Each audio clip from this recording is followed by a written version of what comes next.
may again make a different action once I check call the first bet. But what was I saying? So it's very useful when you know, especially for maybe making value raises on the river, or when to just call, when to re-raise, or when to follow through, hoping that your opponent has some sort of draw. Is to learn to count the combos, figure out how many, when there's a heart draw on the board, how many combos can my opponent have, how many combos does top pair make, how many combos does two pair make, and once you get good at that, it very much helps. And well, I'm lucky he let me off cheap there. Here's the threes, and I'll just add a little bit more to this table. We're about 28 minutes in here. He leads into this one. In any case, he has some outs. Contesting is not the worst thing. The problem I'm starting to see here is I'm actually giving up on some of these flops just because the way they fell, I haven't had a very good redraw against what he's had. I certainly don't mind my opponent, if he's leading out with many of his made hands as well, because I get off cheap against those. But overall, what I find is since I'm folding very easily on those flops, just because of the way they fell in the hands I've had, is so I'm going to bet here, hoping to 3-bet, and I may even 3-bet this turn card, and now I'm going to bet. I'm going to call a raise, hoping to pick off a delayed river bluff if he has something like that. So again, he called, and folded with a draw, which is somewhat surprising from him. So I will have to make a note of that as well. But just to be able to count combos and getting in the habit of being able to do that, it can be very powerful, making your play much more accurate, knowing how often your opponent has what hands. And what you'll find in heads-up limit hold'em is hands like flush draws and open-ended straight draws weight very heavily compared to things like two-pair combos. So most people, I believe, play a little bit too aggressively around those sort of board textures. And I'm just going to fold here again. Again, I'm giving him a little bit of credit, but I don't necessarily want to get in there and fight for it right now. With a good king high, I would probably continue there. And so again, this is a very bluffable texture. Now I'm just going to attack it right away. Another option is to peel bluff. He 3-bets immediately, and I'm just going to fold. It looks like I'm playing some bad mix and match here. My bluffs are hitting his made hands, and my my weak hands are hitting his strong hands. And so there's not too much that can be done about that. And what the problem is when that happens, this actually brings down the effectiveness of all my bluffs, which are actually probably the most valuable part of the game, is when your bluffs have a very high success rate.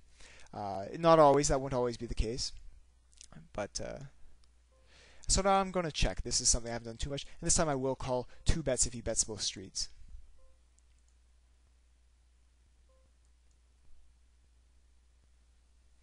And this time I did get it. What can be good if you balance your play well like that is not only can you, if you always kind of stay one step ahead, and it's sort of hard to do, and again I'm just going to fold. And the thing is, on flops like that, when a guy leads into it, because again I have a piece so often, he is getting an okay price to lead into it. But it's not a huge coup for him to actually have me give up. What was I talking about before? With the 7-5, I'm going to come over top here with a 1-pair hand. I would almost certainly just call because so now my hand is actually not that strong, and lucky river card for me, and I'll raise.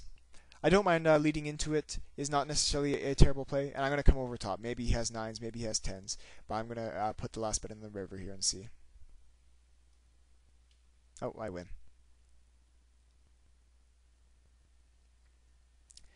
And then well, I guess I don't have the flush there, so I wouldn't say way too many bets for him.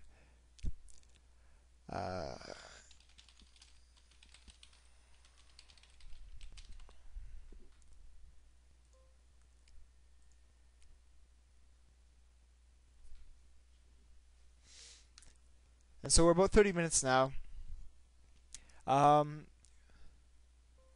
it's so terrible. I'm going to raise right away again here and just take my shot at a bigger pot. And eventually I will have to wrap this video up. It is an interesting opponent. I'm going to let it run another 3 minutes, and I'm just going to focus on my play and hopefully clean this guy out. But I certainly won't be able to film the entire duration of all my heads-up matches because many of them go as much as 5, 6, and I've even had some go as long as 12 or 13 hours. And again, I'm going to raise. I'm going to have to keep this mixed up. Next time, I'm probably going to have to make a different action. If he can test this pot, I'm probably going to make a sort of play at it. I'm going to maybe even call a raise here if he raises and see a showdown. He might have a 10, and in that case, I'm drawing very thin, almost dead, 3 outs. But in most cases, I can, I have to consider. Again, to just think of how often I believe he's bluffing. And this time I'm going to check, and I'm going to let him have this pot, again, just to keep my play more balanced. And because if I'm making consistent action all the time, my opponent gets more information. It's easy for him to play against my range. Raising there is certainly not bad, but with a hand that's okay like that. But I do certainly like mixing it up. Though with a strong hand, I would certainly still raise.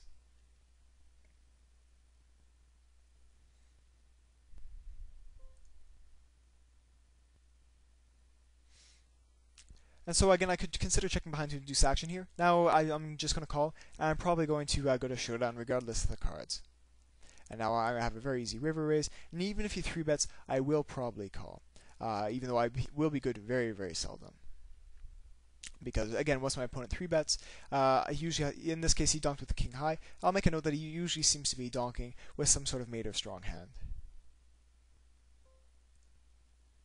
So 8-4, I'll check here, and I'm actually going to check raise this flop because it doesn't hit his range at all, really. If he's only limping weaker hands. Falling through on the turn here is thin. I'm going to bet, see if he maybe gives up, and I'm actually going to even fall through on the river here. This is a lot of money for a small pot. That play just kind of turned into a blind barrel bluff. But against his range on the flop, that's certainly alright for the first bet. And again, believing that he can give up with a heart draw on the river, that he can occasionally be floating on the turn, I'm going to raise here again. If he 3-bets, I'm going to see a showdown. Not the best river card, but since I don't believe he has a 10 that often, I have to concern about queen or anything else, and I beat anything else, so I'm going to raise.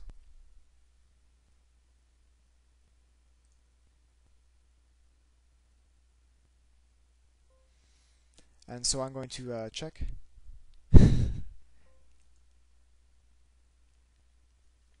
If you go into my my blog section, there's an old poem I wrote. It was taken from I was out at a bar. It was a dueling piano bar, and the one guy played Piano Man. And to see that song played live was really fun. The guy really played around with it, so it just kind of got stuck in my head.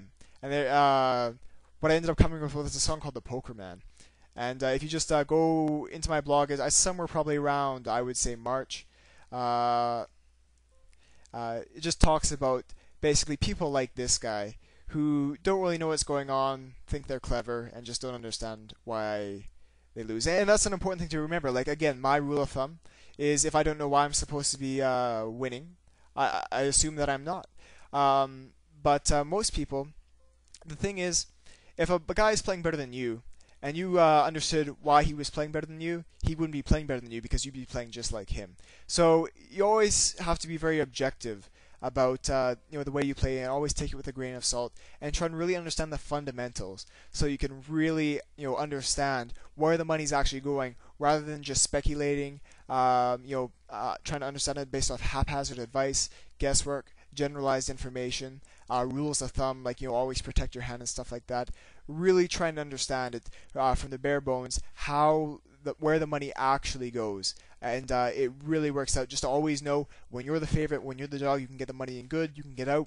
Occasionally I'll play when the match is tough to get some experience, but overall it has been so handy as I've improved my fundamentals more and more to just know when I'm the favorite, and that is a huge advantage. And I'm actually just going to wrap my video up on that note.